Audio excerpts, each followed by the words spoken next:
अजरक नहीं, पाकिस्तान का झंडा, एक बड़ा फैसला हो गया है। अजरक वाली नंबर प्लेट है, इसके ऊपर पाकिस्तानी परचम आवेजा करना है। आफाक अहमद का एक बहुत बड़ा बयान, आगे चलकर सिंध हुकूमत से बराह रास्त तसादुम या फिर क्या होने वाला है। साबिक गवर्नर को बुला लिया गया है, किसने बुलाया है और गिरफ्तार करने का हुक्म, शख्स कौन है, इसका ताल्लुक अल्ताफ हुसैन से क्या बनता है, एक तहलका अंगेज रिपोर्ट सामने ला रहा हूं।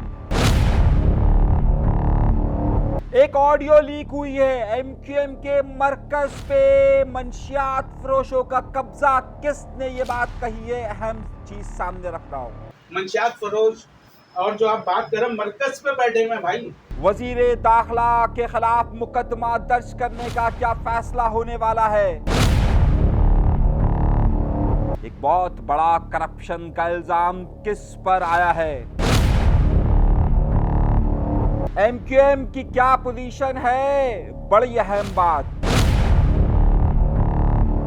ये एस्टैब्लिशमेंट का आदमी है, किसकी तरफ इशारा किया गया है।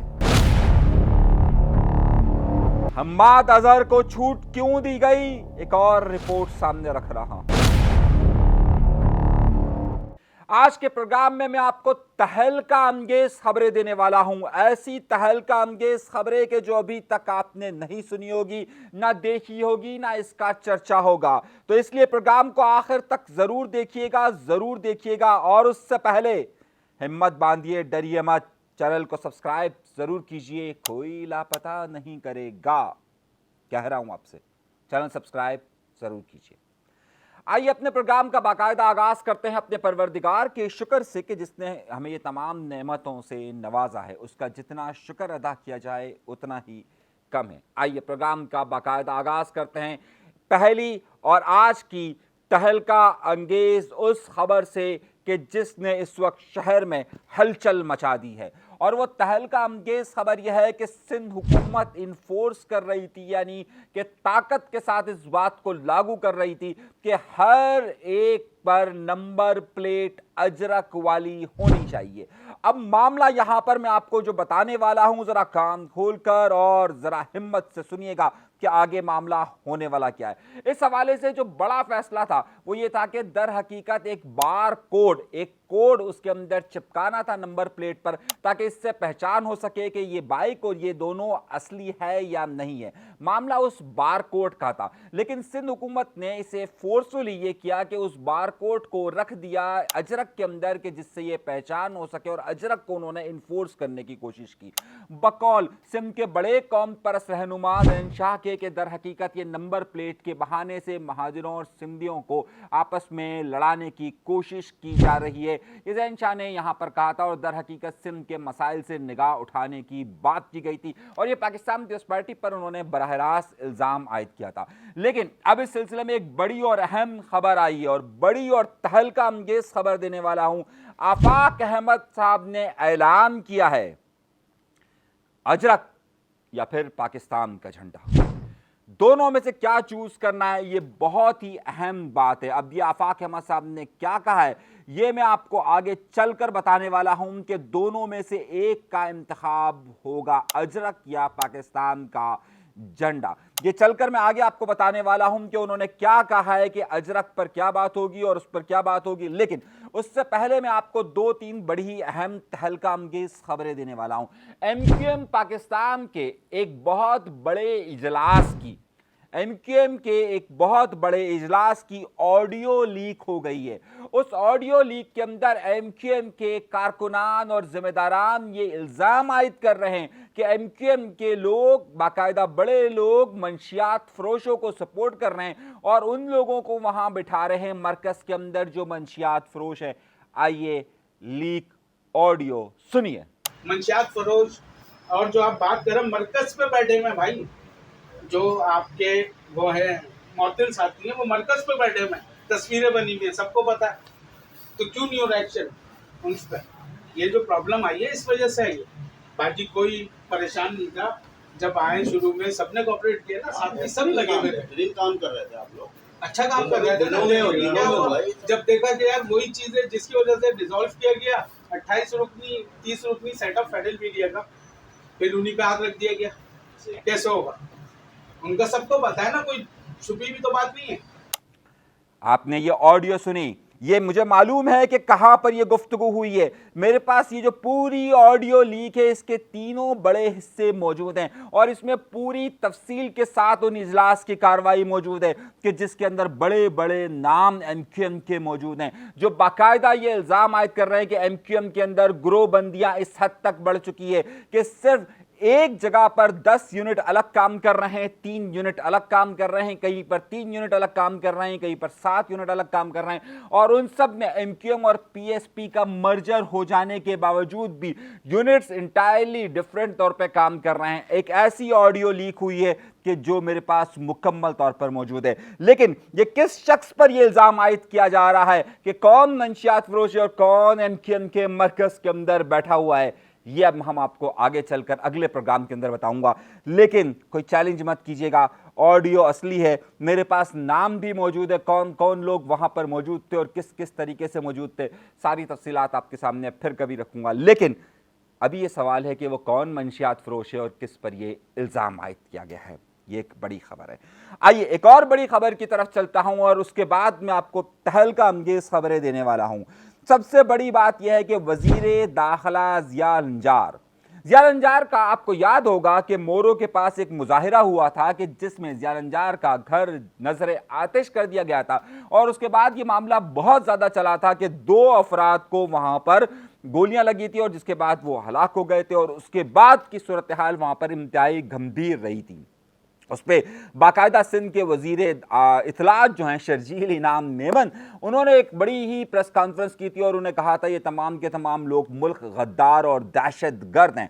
अब मामला यह हुआ है कि नौशहरो फिरोज की मकामी अदालत के अंदर इनके लवाहिकीन गए हैं और उन्होंने कहा है कि 22A के तहत 18 लोगों को उन्होंने नामजद किया है, जिसमें ज़िया लंजार का नाम भी है कि उन्होंने दरख्वास्त दी है कि ज़िया लंजार के खिलाफ मुकदमा दर्ज किया जाए इन दोनों लोगों की हलाकत का या कत्ल का।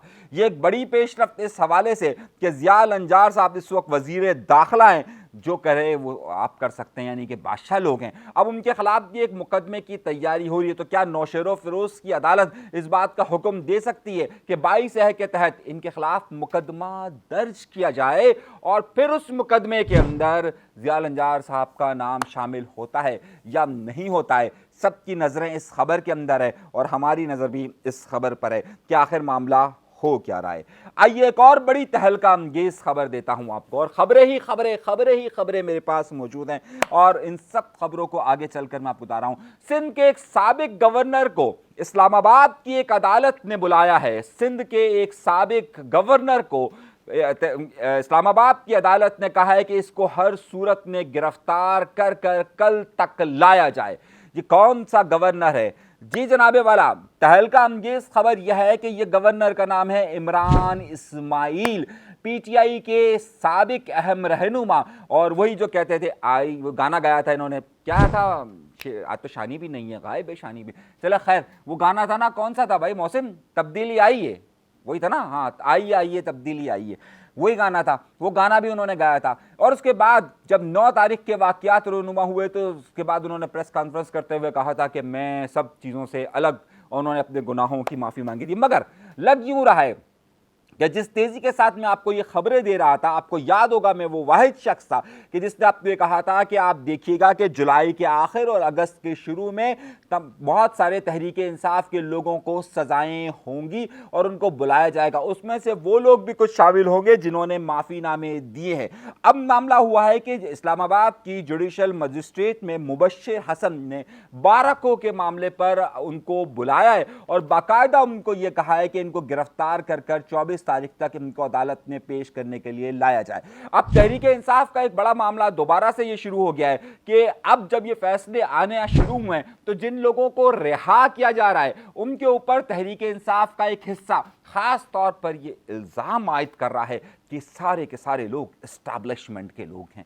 अब जिस तरीके से आज जो कल फैसला आया उसमें 10 लोगों को जहां सजा, 9 लोगों को जहां सजा दी गई, वहां एक शख्स को रिहा किया गया और रिहाई पाने वाले शख्स का नाम था शाह महमूद कुरैशी। शाह महमूद कुरैशी को शेरपाओ पुल हमले में जहां पर तहरीक इंसाफ की अहम रहनुमा यास्मीन राशिद साहिबा को सजा दी गई है 10 साल की, वहीं पर उन्हें रिहा किया गया है। किसे रिहा किया गया है? शाह महमूद कुरैशी को। अब शाह महमूद कुरैशी 2 साल से जेल में थे और आपने को मालूम होगा कि पिछले दिनों से कुछ खत भी लिख रहे थे। अब उन पर ये इल्ज़ाम आयद किया जा रहा है कि क्या उनकी इस्टेब्लिशमेंट के साथ कोई डील हो चुकी है। अब जो तहरीक इंसाफ पर इस वक्त लोग काबिज हैं, वो ये नहीं चाहते कि वो लोग जो जेलों में बंद हैं वो बाहर निकलकर उनकी क़यादत करें। जब आज ये सवाल सलमान अकरम राजा से पूछा गया तो उन्होंने कहा देखिए ये बहुत मुश्किल है कि वो बाहर आते हैं कि नहीं आते हैं और ये वो क़यादत करेंगे या नहीं करेंगे। ज़ाहिर है शाह महमूद कुरैशी बाहर आएंगे तो फिर मसला होगा। अब जो लोग बाहर हैं वो ये शाह महमूद कुरैशी पर ये प्रोपेगेंडा करने की कोशिश कर रहे हैं कि ये इस्टेब्लिशमेंट का आदमी है। अच्छा, एक आदमी 2 साल से जेल के अंदर मौजूद है और अगर इन्हें प्रेस कॉन्फ्रेंस करनी होती तो ये इमरान इस्माइल की तरह, अली जैदी की तरह कर बाहर आ जाते। अब आज देखिए कि इस अपने ही लोगों पर ये इस्टेब्लिशमेंट के लोगों का इल्ज़ाम आयद किया जा रहा है। अब एक बड़ा मसला ये हुआ है कि हम्माद अजहर के वालिद का कल इंतकाल हुआ, मियां अजहर का। हम्माद अजहर वो आदमी है कि जो पाकिस्तान के अंदर मौजूद है, जो उन तमाम वाक़यात के अंदर बराह रास्त, आपको याद होगा, वो बाकायदा लीड कर रहे थे 9 मई के वाक़यात में, लेकिन उन्हें गिरफ्तार नहीं किया गया था। आज बाकायदा वो अपने वालिद के जनाजे में शामिल होते हैं और बिल्कुल उनको इजाज़त होनी चाहिए जनाजे में, लेकिन उन्हें गिरफ्तार नहीं किया गया अभी तक। क्यों नहीं किया गया?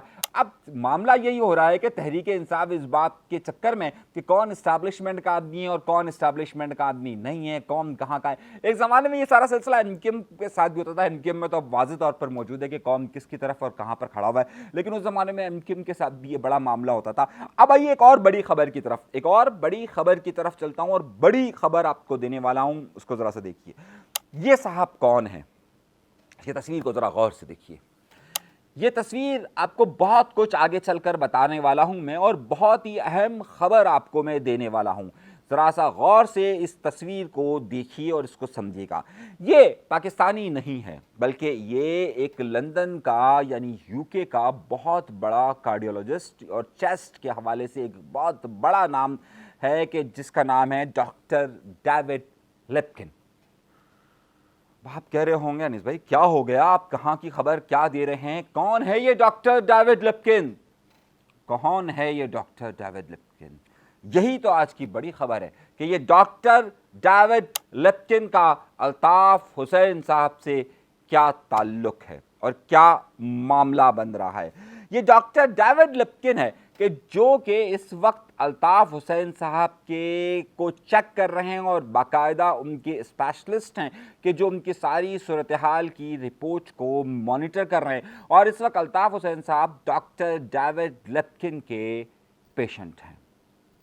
तो मैं ये सारा जिक्र क्यों कर रहा हूँ, इस तस्वीर पे बात मैं क्यों कर रहा हूँ, इन साहब पे बात क्यों कर रहा हूँ? इसलिए कर रहा हूं क्योंकि जब अल्ताफ हुसैन साहब को आज से 14-15 दिन पहले सांस का मसला हुआ तो उनको जो लाया गया हॉस्पिटल के अंदर, वहां पर डेविड लिप्किन ही ने उनका केस लिया था और उसके बाद वही उनको मुसलसल चेक कर रहे हैं। तो आखिर रिपोर्ट्स क्या हैं और क्या मामला है? इन्हें सांस में प्रॉब्लम था, चेस्ट का इन्फेक्शन था और उसके साथ हार्ट का भी प्रॉब्लम था। इसीलिए हॉस्पिटल की तरफ से डॉक्टर डेविड लिप्किन को इस हवाले से रखा गया था। डॉक्टर डेविड लिप्किन ने जो रिपोर्ट्स दी है पिछले 2 दिनों के अंदर वो बहुत ही अहम है। उस अहम रिपोर्ट में सबसे पहला आंसर जो हमारे पास हासिल हुआ है, जो हमें मालूमात हासिल हुई है, उसके मुताबिक अब इनका चेस्ट का, अल्ताफ हुसैन साहब के जो चेस्ट का इन्फेक्शन था जिससे उन्हें सांस लेने का मसला हो रहा था, उसके बाद से अब उनकी रिपोर्ट के बाद उनकी जो आर्टिफिशियल ऑक्सीजन दी जा रही थी उसे हटा दिया गया है और अब वो बाकायदा नॉर्मल फील कर रहे हैं। डॉक्टर डेविड लिप्किन की ही रिपोर्ट के मुताबिक अब उनका दिल भी काफ़ी बेहतर तौर पर काम कर रहा है और वो हल्की हल्की चहलकदमी कर सकते हैं। डॉक्टर डेविड लिप्किन की रिपोर्ट्स कुछ हमारे सामने आई है, वो मैं आपको फिर कभी मंजर पर अगर वक्त हुआ जो बातें हुई हैं वो फिर कभी आपके सामने मैं लेकर आऊँगा। लेकिन इस वक्त डॉक्टर डेविड लिप्किन का कहना ही है कि अल्ताफ हुसैन साहब कदरे बेहतर हो रहे हैं और अगले 1 आध हफ्ते में उनकी तबीयत, अगर 3-4 दिन का उन्होंने वैसे वक्त दिया, लेकिन 4-5 दिन के अंदर अगर उनकी तबीयत बेहतर होती जाती है और वो नॉर्मल सांस लेने में, चहलकदमी करने में, मूवमेंट में अगर बेहतर महसूस करते हैं तो उन्हें फिर हॉस्पिटल से फारिग किया जा सकता है। लेकिन ताहाल अभी तक ये डॉक्टर डेविड लिप्किन ही इस सारे मामले को देख रहे हैं। आगे अगली बड़ी खबर की तरफ चलता हूँ। खबरें ही खबरें, खबरें ही खबरें, खबरें ही खबरें, खबरें ही खबरें हैं हमारे पास। एक सुप्रिटेंडेंट है सिंध ह्यूमन राइट्स का। ह्यूमन राइट्स समझते हैं, इंसानी हुकूक का तर्जुमान, यानी इंसानी हुकूक के हवाले से बात करना। जरा इस सूबे के अंदर इंसानी हुकूक की सूरत हाल देखिए, जिसका नाम है सिंध, जिसका नाम है सिंध। अब सुप्रिटेंडेंट है सिंध ह्यूमन राइट्स का, उसका नाम है ज़हीर अहमद। क्या नाम है भाइयों दोस्तों? अब आप कहेंगे क्या खबर दे रहा हूं मैं। हुआ यह कि इन पर एक शख्स ने इल्ज़ाम आयद किया है और उसका नाम है सनाउल्लाह। और सनाउल्लाह ने कहा है कि ज़हीर ने उसके साथ करोड़ों रुपए का लोगों को कहा कि मैं तुम्हें फलां जगह नौकरी दिला दूंगा, फलां जगह नौकरी दिला दूंगा, फलां जगह नौकरी दिला दूंगा। और उस हवाले से सेक्रेटरी ह्यूमन राइट्स कमीशन को एक बाकायदा ख़त लिखा है कि कहा है कि जनाब यहाँ पर नौकरियाँ बिक रही हैं और आपके ही जो सुप्रिटेंडेंट हैं वो नौकरियों को बेच रहे हैं। सनाउल्लाह नामी शख्स ने वहाँ पर एक लेटर लिखा है, ये बड़ा इंपॉर्टेंट है। और ज़रा सा इस बात को भी देखिए। एक और ख़बर और उसके तीन खबर हैं मेरे पास और उसके बाद आगे चलते हैं। एक और बहुत अहम खबर यह है कि कराची शहर के अंदर बच्चों को अगवा करने वाला एक गिरोह पकड़ा गया है। अब वो बच्चों को अगवा किस तरीके से करता है, कैसे अगवा करता है, और एक शख्स जो नमाज पढ़ने के लिए जा रहा था वो कैसे उसने पकड़ा है, ये स्टोरी मैं आपको बता रहा हूँ। लेकिन ये स्टोरी आप हमारे एक और चैनल पर देख सकेंगे और उसका लिंक मैं दे रहा हूँ। सीन नाम का ये चैनल है, उसका लिंक हम नीचे दे रहे हैं। ये स्टोरी आप वहाँ पर मुकम्मल तौर पर देख सकेंगे कि आखिर किस तरीके से बच्चों को अगवा किया जा रहा है और क्या मामला आ रहे हैं। आइए एक और गुफ्तगू की तरफ चलते हैं और अगली खबर आपको और इम्पॉर्टेंट खबर की तरफ दे के चलता हूँ। इम्पॉर्टेंट बड़ी खबर यह है कि जो मैं आपसे शुरू में मैंने जिक्र किया था कि मामला क्या है, अजरक वर्सेस पाकिस्तान का झंडा। आज आफाक अहमद साहब ने एक धुआंधार प्रेस कॉन्फ्रेंस की है और धुआंधार प्रेस कॉन्फ्रेंस कर लगता यूं है कि बाकायदा मामला शुरू हो गया। उन्होंने कहा है कि हमने पाकिस्तान के लिए जिद्दोजहद की और हम अपनी जगह और अपनी ज़मीन बाकायदा लेकर आए थे और ये जो जगह है ये अब ये हमारी है। और ख़ास तौर पर उन्होंने ये बात कही है कि जनाब हमारा अपना एक कल्चर है और ज़बरदस्ती यहाँ के शहरी इलाकों के अंदर और महाजरों को मजबूर किया जा रहा है कि उन्हें दूसरों का कल्चर अपनाया जाए और अपना कल्चर छोड़ा जाए। इस हवाले से ज़बरदस्ती सिर्फ अपनी नाअहली को छुपाने के लिए सिंध में अजरक का कार्ड खेला जा रहा है। इस वक्त नवाब शाह से लेकर आप कश्मीर तक जाइए तो सिंध हुकूमत बिल्कुल ही नाकाम हो चुकी है और वो ज़बरदस्ती महाजरों पर अजरक लागू कर सिंधी आवाम को ये बताना चाहती है कि जनाब हम आपके साथ कितने मुखलस है। दर हकीकत उन्होंने कोई काम नहीं किया है, उस काम को इस तरीके से वो कैश कर रही है। अब हमारे पास दो सवाल आते हैं। आफाक अहमद साहब क्या कहना है? उन्होंने कहा जो बार कोड है उस बार कोड को हम नहीं छेड़ेंगे, बार कोड को हम नहीं छेड़ेंगे, बल्कि जो बार कोड है जिसके ज़रिए आप उस गाड़ी की असलियत को पहचान सकते हैं कि गाड़ी और नंबर प्लेट सही है या नहीं है, उसे नहीं छेड़ा जाएगा। लेकिन अब अजरक की जगह पर पाकिस्तान का झंडा लगाया जाएगा। और अब उन्होंने कहा है कि एक तरफ अजरक या पाकिस्तान, हम पाकिस्तान के साथ हैं और हर तौर पर साथ हैं, लेकिन पाकिस्तान पीपल्स पार्टी को अजरक के नाम पर सियासत नहीं करने दी जाएगी और तमाम लोग कराची, हैदराबाद और तमाम पूरे सिंध के लोग उस बार कोड को ना छेड़े और अब अजरक की जगह पर पाकिस्तान का झंडा लगाएं। अब होगा क्या? सुनिएगा, बड़ी गौर सी बात बता रहा हूँ आपको, मैं बड़ी अहम नुक्ता बता रहा हूँ। आफाक अहमद साहब ने यानी कि वाज़े तौर पर यह अनाउंसमेंट किया है कि अब अजरक की जगह पर पाकिस्तान का झंडा लगाया जाए। और अगर उन्होंने कहा है कि किसी ने भी हमें पाकिस्तान का झंडा लगाने से रोका, खबर यह है अगर किसी ने भी पाकिस्तान का झंडा लगाने से रोका तो फिर हालात की जिम्मेदारी हुकूमत पर होगी। यानी कि अजरक की जगह पर पाकिस्तान का झंडा लगाया जाए तो एक तरफ अजरक एक तरफ पाकिस्तान का झंडा। ये सूरत-ए-हाल आगे चलकर किस हद तक कशीदा हो सकती है? सिंध हुकूमत का जो खास तौर पर पाकिस्तान पीपल्स पार्टी अजरक कार्ड खेलना चाह रही थी उस पर अब किस हद तक असरअंदाज हो सकता है ये आगे चलकर वक्त बताएगा। लेकिन इससे सूरत-ए-हाल किस तरफ जाएगी ये एक बहुत बड़ा फैसला सामने आया है और बहुत बड़ी प्रेस कॉन्फ्रेंस ये सामने आई है। अजरक वाली नंबर प्लेट है, इसके ऊपर पाकिस्तानी परचम आवेजा करना है।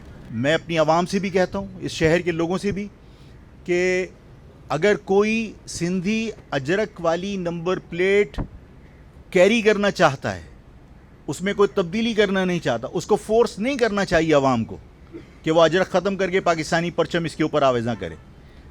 लेकिन अगर कोई पाकिस्तानी परचम लगाकर नंबर प्लेट के साथ मोटरसाइकिल हो या कार अगर वो इस शहर की सड़कों पर आती है, तो हुकूमत से भी मेरी दरख्वास्त है कि फिर वो उसको रोके नहीं। इस बुनियाद पर चालान नहीं होना चाहिए कि उसने अजरक की जगह पाकिस्तानी परचम अपनी नंबर प्लेट के ऊपर लगाया, इसलिए कि बार कोड को अगर नहीं छेड़ रहे और उस बार कोड को आप ये कहते हैं कि हमने सिक्योरिटी के हवाले से बार कोड लगाया ताकि हम यहाँ जराइम को रोक सकें, तुम जराइम को कैसे रोकोगे? गैर मुकामी लोग यहाँ आके आबाद हुए हुए हैं, रिश्तेदारों के आगे पनाह लेते हैं और यहाँ डकैतियाँ करके पैसे लेके चले जाते हैं। जब उन आबादियों में तुम्हारी रसाई नहीं है तो इस बार कोड से किसको ट्रेस करोगे? इस बार कोड से कहाँ आप क्राइम कंट्रोल करोगे? बार कोड का बहाना है। इसके बावजूद मैंने कहा है कि अगर कोई बार कोड को नहीं छेड़ता तो अजरक बार कोड नहीं है। अजरक की जगह अगर कोई पाकिस्तानी परचम लगाकर मोटरसाइकिल या गाड़ी पे निकलता है, उसको रोका, तो फिर महाजिर कौमी मूवमेंट एहतजाजी तहरीक का हक रखती है और अवाम के साथ मिलकर हम मरहलावार एहतजाजी तहरीक चलाएंगे। एक अहम नुक्ता, उसके बाद अगली तरफ आइए। इस वक्त ख़ास तौर पर पाकिस्तान पीपल्स पार्टी के वज़ीर शर्जील इनाम निमन साहब ने कड़ी तनकीद की है MQM पर, और उन्होंने ये कहा है कि अब MQM की क्या पोजीशन है और MQM की दरहकीकत हकीकत क्या है वो सब आवाम को मालूम है कि अब MQM बची ही कहाँ है। ये कहा है शर्जील इनाम निमन ने। अब पाकिस्तान पीपल्स पार्टी को MQM क्या जवाब देगी, इसका इंतज़ार रहेगा, क्योंकि इस वक्त तो MQM की आला क़यादत खामोशी इख्तियार की हुई है। और इस वक्त आपको मालूम है कि मुस्तफ़ा कमाल साहब तो हाय हाय हाय हाय हाय इस वक्त से इस्लामाबाद के अंदर मौजूद है, और जितनी तारीफ़ें उन्होंने वज़ीर आज़म शहबाज शरीफ साहब की है, मैं तो सोच रहा हूँ पता नहीं उन्होंने अल्ताफ़ हुसैन साहब की कभी इतनी तारीफ़ें की है नहीं की है, लेकिन बड़ी तारीफ़ें उन्होंने की है शहबाज शरीफ साहब की। खैर, अब वो तो बहरहाल लोग ये कह रहे हैं कि वो इस्लामाबाद पे प्यारे हो गए। कामरान टेसोरी साहब ने कहा है कि इस वक्त वो पाकिस्तान पीपल्स पार्टी के ख़िलाफ़ किसी वजह से खामोश है, और खालिद मकबूल सिद्दीकी साहब जिस तरीके से फ़लसफ़ियाना गुफ्तगू करते हैं वो भी आपके सामने मौजूद है। फ़ारूक सत्तार साहब ने जो लास्ट टाइम अजरक पर प्रेस कॉन्फ्रेंस की वो भी आपके सामने मौजूद है। तो सूरत हाल जो है वो फ़िलहाल गुमा गू की कैफियत में। अपना बहुत ज़्यादा ख्याल रखिएगा। अल्लाह तबारक व तआला आप सबको खुश व खुर्रम रखे, आबाद रखे, सलामत रखे, कायम रखे। इजाज़त दीजिएगा अल्लाह ने के बाद।